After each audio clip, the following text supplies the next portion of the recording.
पश्चिम बंगाल में हुई घटना के बाद घटनास्थल पर पहुंची पश्चिम बंगाल की मुख्यमंत्री ममता बनर्जी ने पत्रकारों से बातचीत की। पत्रकारों से बातचीत करते हुए ममता बनर्जी ने कहा, हादसे के तुरंत बाद ही बचाव काम शुरू कर दिया गया था। 2 लोगों की मौत हो चुकी है, 5-6 लोग अभी भी अंदर फंसे हुए हैं। उन्होंने कहा कि जल्द ही उन्हें निकाल लिया जाएगा। स्वास्थ्य, दमकल सहित अन्य विभाग के अधिकारी मौके पर मौजूद हैं। इमारत को गैर कानूनी तरीके से बनाया जा रहा था कि राज्य प्रशासन की ओर से इमारत को बनाने की आधिकारिक अनुमति नहीं दी गई थी। उन्होंने कहा कि हादसे के जांच के आदेश दे दिए गए हैं। जो लोग भी इस इमारत को बनाने में गैर कानूनी रूप से शामिल थे उन्हें कड़ी सजा मिलेगी। उन्होंने कहा कि उन पर कार्रवाई की जाएगी। राज्य सरकार मृतकों और घायलों के परिजनों की सहायता करेगी। उन्होंने कहा कि आसपास के लोगों के मकानों को भी क्षति पहुंची है, सरकार उन लोगों की भी सहायता करेगी। अधिक जानकारी के लिए देखते रहे अजीत समाचार वेब टीवी।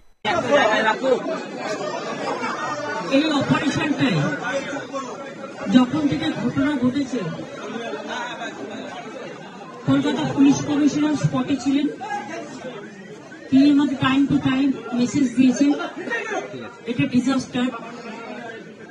মেয়র নিজে স্পটে ছিলেন, তিনি আমাকে মেসেজ দিয়েছেন। সুজিত ঘোষ আমাদের ফায়ার ব্রিগেড মিনিস্টার, তারাও সারা রাত এখানে ছিলেন।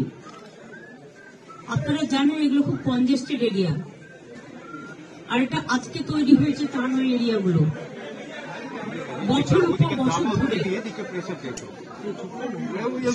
বছর ধরে তৈরি হয়েছে। তবে কিছু বাড়ি তৈরি করে যারা প্রমোটাররা, একাংশ, সবাই নয়, তারা তৈরি করার আগে নিশ্চয়ই ভাববেন তার আশেপাশে যে গরিব মানুষগুলো আছে তাদের যাতে কোনো ক্ষতি না হয়। এবং একটা বাড়ি তৈরি করতে গেলে শুধু আমি একটা 6তলা বাড়ি তৈরি করে দিলাম, এটা আমার কাজ নয়।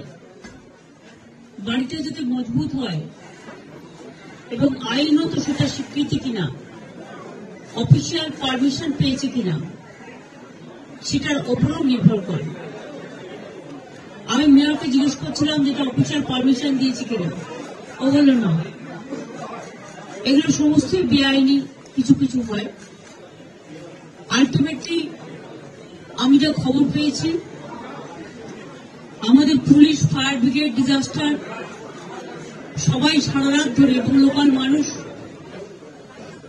কাউন্সিলর, স্থানীয় যুবক যুবতীরা, এলাকার ক্লাবগুলো, সকলে মিলেই, রমজান মাস চলছে, এইসব এলাকায় সকলে উপবাস করে থাকেন। তা সত্ত্বেও এরকম একটা দুর্ঘটনা ঘটে গেছে, যার জন্য আমরা সকলেই মর্মাহত। এবং এখনো পর্যন্ত যেটা রিপোর্ট আছে, 2 জন মারা গেছে, বাদ বাকি এখনো 5-6 জন ট্র্যাপ আছে। তার মধ্যে আমি এক্ষুনি খবর পেলাম একজনের পা আটকে আছে, বেঁচে আছে, তাকে হয়তো বের করা যাবে। এরকম ভেতরে ঢুকতে একটু টাইম লাগছিল, তো এখন মোটামুটি তারা ভেতরে ঢুকে গেছে। রেস্কিউ অপারেশনটা যত তাড়াতাড়ি হবে তত ভালো। এবং তাদের পরিবার পরিজনরা হসপিটালে আছে। এখানে হেলথ ডিপার্টমেন্ট থেকে শুরু করে, ডিজাস্টার ডিপার্টমেন্ট থেকে শুরু করে, ফায়ার ব্রিগেড ডিপার্টমেন্ট থেকে শুরু করে, কর্পোরেশন ডিপার্টমেন্টের সকলেই আছে, স্থানীয় মানুষরাও আছে।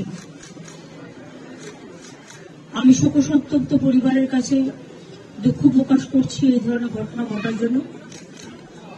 ইনলিগাল যে কাজগুলো কেউ যদি করে থাকে তার বিরুদ্ধে অফিসিয়াল অ্যাকশন নেওয়ার জন্য আমি প্রশাসনের কাছে অনুরোধ করব।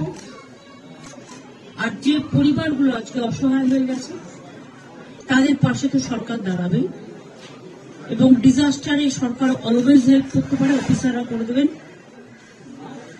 এবং যাদের বাড়িঘরগুলো ভেঙেছে, গরিব লোক, তাদের বাড়িঘরগুলো অফিসারদের আমি বলবো দেখে নিতে।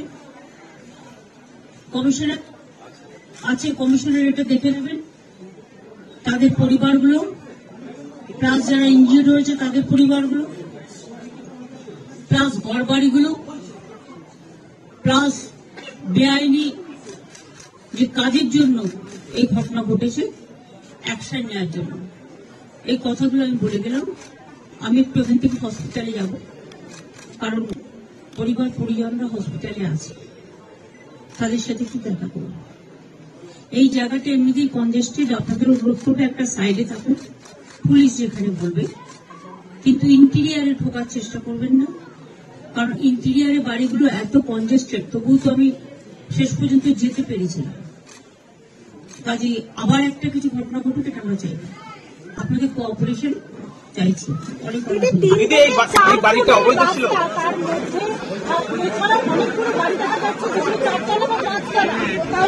দেখুন ডিটেলস ইনকোয়ারি চলছে, Kolkata corporation of police enquiry করছে।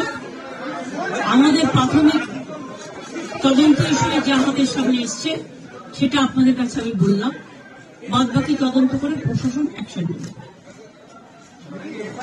আপনি কেমন আছেন?